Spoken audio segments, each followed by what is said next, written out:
सोनपुर गांव में गीता अपने पति चंदर और सास मालती देवी के साथ रहती थी। गीता की शादी को 7 साल हो गए थे, लेकिन उसकी अब तक कोई संतान नहीं हुई थी। गीता की सास मालती देवी बहुत बूढ़ी हो चली थी और बीमार रहने लगी थी। बहू, अब तो पोते का मुंह दिखा दे, मैं चैन से मर सकूंगी। लेकिन गीता और चंदर की लाख कोशिशों के बाद भी गीता की गोद नहीं भर रही थी। उन दोनों ने डॉक्टर को दिखाकर अपना इलाज भी कराया, लेकिन फिर भी गीता की गोद सूनी ही थी। इस बात से गीता हमेशा उदास और दुखी रहती थी। गीता, हो सकता है हमारी किस्मत में ही संतान का सुख ना हो। इतना परेशान होने की जरूरत नहीं है। लेकिन माँ जी, उनको कैसे समझाऊं? उनको तो बस किसी तरह एक पोता चाहिए। गांव की औरतें गीता को बांझ कहने लगी थीं और वो गीता से बात भी नहीं करती थीं। एक बार गांव में बने कुएं से औरतें पानी भरने आती हैं। तभी वहां गीता भी मटका लेकर पानी भरने आती है। जल्दी चलो बहन, वो बांझ आ रही है। उसका मुंह देख लिया तो ना जाने क्या अनर्थ हो जाएगा। हाँ हाँ बहन, चलो यहां से। औरतें गीता को देखकर वहां से चली जाती हैं। गीता ये सब सुन लेती है। घर आकर गीता फूट फूट कर रोने लगती है। क्या बात है गीता, तुम क्यों रो रही हो? मैं बांझ हूं ना। मेरा मां ना बन पाना मेरे लिए अभिशाप बन गया है। गांव की औरतें मुझसे बात नहीं करती हैं और दूर से मुझे आता देखकर वहां से चली जाती हैं। उन्हें मेरी परछाई से भी डर लगता है। मुझे अपशकुनी कहती हैं। गीता का पति चंदर एक मजदूर था। वो गांव के मुखिया के खेत में मजदूरी किया करता था। गीता और चंदर भगवान भोलेनाथ के बहुत बड़े भक्त थे। वो दोनों रोज भगवान भोलेनाथ की पूजा किया करते थे। तुम चिंता मत करो, भगवान भोलेनाथ सब ठीक कर देंगे। भगवान भोलेनाथ सब कुछ ठीक करेंगे। अब मुझसे लोगों की बातें नहीं सुनी जाती। तभी गीता के मन में एक ख्याल आता है। सुनिए जी, सावन का महीना आ गया है। क्यों ना हम कांवड़ लेकर भगवान भोलेनाथ को जल चढ़ाने चलें? शायद भगवान भोलेनाथ खुश होकर हमारी झोली भर दें। बहुत ही अच्छा ख्याल है। मैं कल ही मुखिया जी से छुट्टी की बात करता हूं। अरे बारिश का मौसम है, इस समय तो खेतों में ज्यादा काम है। फसल की देखभाल कौन करेगा? अभी कोई छुट्टी वुट्टी नहीं मिलेगी। जी ठीक है मालिक। चंदर शाम को घर आता है और गीता से कहता है कि मुखिया जी ने उसे छुट्टी देने से मना कर दिया है। ठीक ही है, हम दोनों ही चले जाएंगे तो माँ का ख्याल कौन रखेगा? ऐसा करते हैं, मैं अकेली कांवड़ लेकर चली जाती हूँ। तुम अकेली जाओगी? तुम इतनी दूर कभी अकेली नहीं गई हो, तुम कैसे जाओगी? आप चिंता मत करो जी, मैं अकेली चली जाऊंगी। आप कुछ पैसों का इंतजाम कर दो बस। ठीक है। चंदर दूसरे दिन मुखिया जी से कुछ पैसे उधार मांगता है। अरे अभी तो महीना भी पूरा नहीं हुआ और तू उधार मांगने चला आया? मालिक, मेरी पत्नी कांवड़ यात्रा पर जा रही है, उसी के लिए पैसे चाहिए मालिक। ठीक है, ये लो पैसे, लेकिन 1 महीने बाद ये पैसे सूद समेत वापस करने होंगे। ठीक है मालिक। चंदर गीता को पैसे दे देता है। ये लो पैसे गीता, और तुम कांवड़ लेकर जाने की तैयारी करो। गीता उन पैसों से कांवड़ और अपने लिए भगवा रंग के कपड़े खरीद कर लाती है। अगले ही दिन गीता कांवड़ लेकर भोले बाबा को जल चढ़ाने निकल पड़ती है। अच्छा जी, मैं चलती हूँ, आप अपना ध्यान रखना। अच्छा माँ जी, मैं चलती हूँ, भगवान भोलेनाथ आपकी रक्षा करेंगे। भगवान भोलेनाथ तेरी यात्रा सफल करें बहू। बोल बम, बोल बम, बोल बम, बोल बम, बोल बम, बोल बम। गीता मन ही मन भगवान भोलेनाथ से प्रार्थना करती हुई जाती है। हे भोलेनाथ, मेरी झोली में भी संतान का सुख दे दो। हे भोलेनाथ, मुझ गरीब पर अपनी कृपा करो।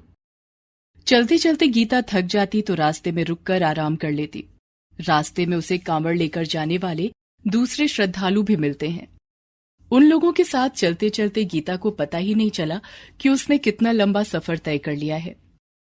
भगवान भोलेनाथ के भजन गाकर करीब 1 सप्ताह तक पैदल चलकर वो बाबा भोलेनाथ के दरबार में पहुंची। वहां गीता ने अपनी पूरी श्रद्धा के साथ भगवान भोलेनाथ से मन्नत मांगी। हे भोलेनाथ, अगर मुझे संतान की प्राप्ति हुई तो मैं अपने पति के साथ हर साल कांवड़ लेकर आपको जल चढ़ाने आऊंगी। गीता कांवड़ लेकर वापस लंबी यात्रा करके अपने घर आने लगती है, लेकिन लौटते समय रास्ते में गीता को कांवड़ यात्रा के लिए चंदर ने जो मुखिया से कर्ज लिया था उसकी चिंता सताने लगती है। हे भगवान, मुखिया का कर्जा कैसे चुकाएंगे? सूद भी देना पड़ेगा। हमारे पास तो 2 वक्त की रोटी के लिए भी पैसे नहीं हैं। हे भोलेनाथ, आप ही कुछ मदद कीजिए। गीता भगवान भोलेनाथ से मदद मांगती है और चिंता परेशानी में डूबी हुई घर पहुंचती है। गीता मालती देवी और चंदर को प्रसाद देती है। ये लीजिए, ये प्रसाद मुखिया जी को दे दीजिए और थोड़ा प्रसाद गांव में बांट दीजिए। चंदर गांव में तो प्रसाद बांट देता है, लेकिन मुखिया के सामने जाने की उसकी हिम्मत नहीं हो रही थी। मुखिया जी कर्ज के पैसे मांगेंगे, मैं उन्हें इतने पैसे कहां से दूंगा? उनसे कह दूंगा कि हर महीने मेरे मेहनताने में से अपने पैसे काट लें। ये सोचकर चंदर मुखिया जी को प्रसाद देने जाता है। मालिक, ये बाबा भोलेनाथ का प्रसाद है। ठीक है चंदर, लाओ, जय भोलेनाथ की। मालिक, मैं सोच रहा था कि आपके कर्ज और सूद के पैसे अभी तो नहीं दे पाऊंगा। आप हर महीने मेरे पैसों में से थोड़े थोड़े पैसे काट लेना। इससे आपका कर्ज भी चुकता हो जाएगा और मुझे ज्यादा परेशानी भी नहीं होगी। लेकिन भगवान भोलेनाथ के आशीर्वाद से मुखिया जी का दिल पसीज गया। अरे कैसा कर्ज? चंदर, वो पैसे तो मैंने भगवान भोलेनाथ की पूजा के लिए दिए थे। उन पैसों को तुम कर्ज मत समझो, उसे मेरी तरफ से भगवान भोलेनाथ की पूजा के लिए सहायता राशि समझ लो। मुखिया की बात सुनकर चंदर को अपने कानों पर विश्वास नहीं हुआ। चंदर को लगा जैसे कोई चमत्कार हो गया हो। क्या कहा मालिक? कर्जा माफ हो गया? अरे वो तो कर्ज था ही नहीं चंदर, है वो तो भगवान भोलेनाथ की पूजा के लिए मेरी तरफ से छोटी सी भेंट थी। चंदर खुशी से झूम उठा। आपका बहुत बहुत धन्यवाद मालिक, सच में भगवान भोलेनाथ ने मुझ पर बहुत बड़ी कृपा की है। चंदर खुशी खुशी अपने घर जाता है और सारी बात गीता को बताता है। हाँ, भगवान भोलेनाथ ने हमारी बहुत मदद की है। ये सब भगवान भोलेनाथ के आशीर्वाद से ही हुआ है। हाँ गीता, तुम ठीक कहती हो। भगवान भोलेनाथ ने हम गरीबों की बहुत बड़ी समस्या हल कर दी। हे भगवान भोलेनाथ, तेरा बहुत बहुत धन्यवाद। ऐसे ही हम पर अपनी कृपा बनाए रखना। कांवड़ यात्रा से लौटने के कुछ ही महीनों बाद गीता और चंदर के घर में खुशखबरी आती है। गीता के पैर भारी हो जाते हैं और 9 महीने बाद गीता ने बहुत ही सुंदर और स्वस्थ बालक को जन्म दिया। गीता के आंगन में किलकारियां गूंजने लगी। अब गीता के सिर से बांझ और अपशकुन होने का कलंक मिट गया था। चंदर की मां मालती देवी का भी स्वास्थ्य सुधर जाता है। अरे वाह, अब मुझे खेलने के लिए एक पोता मिल गया। हे बाबा भोलेनाथ, आपने मुझ बुढ़िया पर बहुत बड़ी कृपा की है। आपका बहुत बहुत धन्यवाद। आपकी कृपा से हमारे घर को चिराग मिल गया है। मालती देवी अब सारा दिन अपने पोते के साथ खेलती। गांव की औरतों ने गीता से बातचीत करना शुरू कर दिया। बहन, हमें माफ कर दो, हमने तुम्हारे साथ बहुत गलत किया। बहन, ये सब मेरी कांवड़ यात्रा के बाद ही हो सका है। भगवान भोलेनाथ ने हमारे सारे दुख दूर कर दिए। अब गीता हर साल अपने पति चंदर के साथ कांवड़ यात्रा पर जाती और दोनों पति पत्नी भगवान भोलेनाथ को जल चढ़ाते। बोल बम, बोल बम, बोल बम, बोल बम, जय बाबा भोलेनाथ की। मुखिया भी चंदर के काम से बहुत खुश रहने लगा था और उसे दुगना मेहनताना देता था। इस तरह भगवान भोलेनाथ की कांवड़ यात्रा करके उनका जलाभिषेक करने वाले दंपति गीता और चंदर खुशी खुशी अपने परिवार के साथ रहने लगे थे। भगवान भोलेनाथ की महिमा अपरंपार है।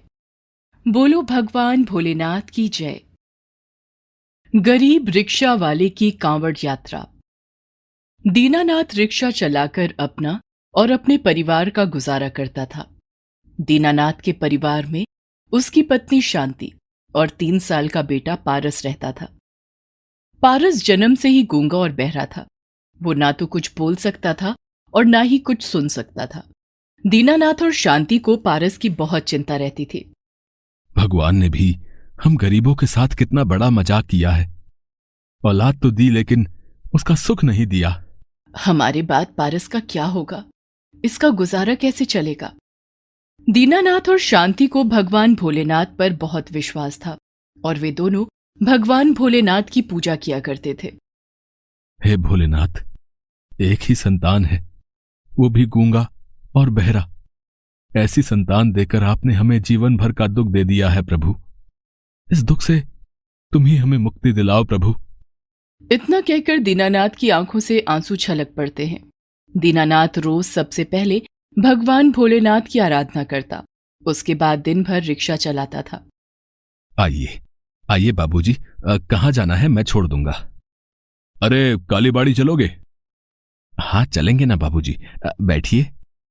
कितने रुपए हुए? 40 रुपए बाबूजी। ये लो रुपए। धूप हो, बरसात हो या ठंड, दीनानाथ कभी छुट्टी नहीं करता था।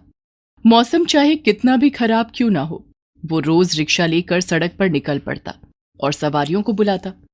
दीनानाथ रिक्शा चलाकर पाई पाई जोड़ने की कोशिश करता था, लेकिन बेटे के इलाज के लिए उसके पास पैसे नहीं जुड़ पा रहे थे। सुनिए जी, पारस को किसी अच्छे डॉक्टर से दिखा लेते हैं, शायद ये ठीक हो जाए। शांति, तुमसे तो कुछ भी नहीं छिपा है। तुम तो जानती हो कि मेरी कमाई जितनी है उसमें हम 2 वक्त का खाना ही खा सकते हैं। किसी अच्छे डॉक्टर को दिखाने के लिए मोटी रकम की जरूरत पड़ेगी। मैं इतने पैसे कहां से लाऊंगा? अब तो सब कुछ भगवान भोलेनाथ पर ही छोड़ दिया है। वो जैसा करेंगे मुझे मंजूर है। शांति पारस को अपने कलेजे से लगा लेती है। पारस मुंह से तो कुछ नहीं बोल पाता था, लेकिन शायद वो सब कुछ समझने लगा था। अपने माता पिता को परेशान देखकर उसकी आंखों से आंसू निकल पड़ते थे। सावन का महीना आ गया था। चारों तरफ हरियाली छा गई थी और श्रद्धालु कांवड़ लेकर बाबा धाम जाने लगे थे। एक दिन दीनानाथ अपने रिक्शे पर सवारी लेकर उसे घर छोड़ने जा रहा था। तभी उसे रास्ते में बोल बम का शोर सुनाई पड़ा। उसने पीछे मुड़कर देखा तो कांवड़ियों का जत्था कांवड़ लेकर बाबा भोलेनाथ को जल चढ़ाने जा रहा था। उसने कांवड़ियों के लिए रास्ता छोड़ दिया। कांवड़ियों को एक साथ बोलबम का नारा लगाते हुए सुनकर दीनानाथ के मन में एक विचार आया। शाम को जब वो अपने घर पहुंचा, शांति, मैंने हमारे पारस के लिए कुछ सोचा है। शांति की आंखें खुशी से चमक जाती हैं। जी, क्या सोचा है आपने? सावन का महीना है और इस महीने में बाबा भोलेनाथ को जल चढ़ाने का बड़ा महत्व है। सुना है कावड़ लेकर जाने से और बाबा भोलेनाथ को जल चढ़ाने से बाबा अपने भक्तों की सारी मनोकामनाएं पूरी करते हैं। ये तो बहुत ही अच्छा विचार है। हम तीनों कांवड़ लेकर बाबा धाम चलेंगे। नहीं शांति, तुम पारस को लेकर यहीं रहो। मैं कावड़ लेकर अकेला बाबा धाम जाऊंगा। पारस अभी बहुत छोटा है, वो इतनी दूर की पैदल यात्रा नहीं कर पाएगा। ठीक है, मेरे पास कुछ पैसे हैं जो मैंने अपने पारस के इलाज के लिए बचा कर रखे हैं। आप इन पैसों से अपने लिए कावड़ ले आइए। दीनानाथ उन पैसों को लेकर बाजार जाता है और एक कावड़ खरीद कर लाता है। अगले दिन अपने कावड़ को सजाकर दीनानाथ कावड़ को अपने कंधे पर रखकर बाबा धाम की यात्रा पर निकल पड़ता है। बोल बम, बोल बम, बोल बम, बोल बम। बोल बम का नारा लगाते हुए दीनानाथ कावड़ यात्रा करने लगता है। काफी दूर चलने के बाद दीनानाथ थक जाता है। उसके दोनों पैर सूज गए थे और वो चल नहीं पा रहा था। अपने कावड़ को कंधे पर लेकर वो सड़क के किनारे बैठ गया। हे भगवान, अब क्या करूं? ये मेरे पैरों को क्या हो गया? मैं तो बिल्कुल भी नहीं चल पा रहा हूं। क्या मैं भोले बाबा के दर्शन नहीं कर पाऊंगा? नहीं नहीं, मुझे भोले बाबा को जल चढ़ाना है। मुझे वहां तक पहुंचना ही होगा। दीनानाथ ये सोच ही रहा था कि उसे थोड़ी दूर पर कांवड़ियों के आराम के लिए बनी एक धर्मशाला दिखाई पड़ती है, लेकिन दीनानाथ के पैर एक कदम भी आगे नहीं बढ़ रहे थे। हे भोले बाबा, धर्मशाला तक कैसे जाऊं? तुम ही कुछ मदद करो। सड़क के किनारे से ही वो आने जाने वाले लोगों को आवाज लगाने लगता है, लेकिन थकान के कारण उसकी आवाज बहुत धीमी हो गई थी। दीनानाथ की पुकार किसी ने नहीं सुनी। और ना कोई उसकी मदद के लिए आया। तब दीनानाथ सड़क पर घिसट घिसट कर धर्मशाला तक पहुंचता है और वहां आराम करने लगता है। उस धर्मशाला में उसके साथ और भी कांवड़िए आराम कर रहे थे। दीनानाथ आराम कर ही रहा था कि तभी उसे काफी शोर सुनाई देता है। दीनानाथ ने उठकर देखा तो थोड़ी ही दूर पर काफी भीड़ लगी थी और वहां काफी शोर हो रहा था। दीनानाथ चल नहीं पा रहा था तो वो घिसट घिसट कर भीड़ तक पहुंचता है। दीनानाथ वहां खड़े लोगों से पूछता है, क्या हुआ भाई, इतनी भीड़ क्यों लगी है? एक कांवड़िए को सांप ने काट लिया है और शायद वो मर गया है। मुझे उस आदमी के पास ले चलो। वो आदमी दीनानाथ को उस कांवड़िए के पास ले जाता है जिसकी सांप काटने से मौत हो गई थी। लेकिन किसी को नहीं पता था कि दीनानाथ को सांप का जहर निकालना आता था। उस आदमी के पैर पर सांप के काटने के निशान थे। दीनानाथ ने अपने मुंह से चूस चूस कर उस आदमी के शरीर से सांप का सारा जहर निकाल दिया और तभी भगवान भोलेनाथ का चमत्कार हुआ और दीनानाथ उठकर अपने पैरों पर खड़ा हो गया और उसके पैर बिल्कुल ठीक हो गए थे। वो पहले की ही तरह चलने लगा। थोड़ी देर बाद ही उस कांवड़िए को भी होश आ गया जिसे सांप ने काटा था।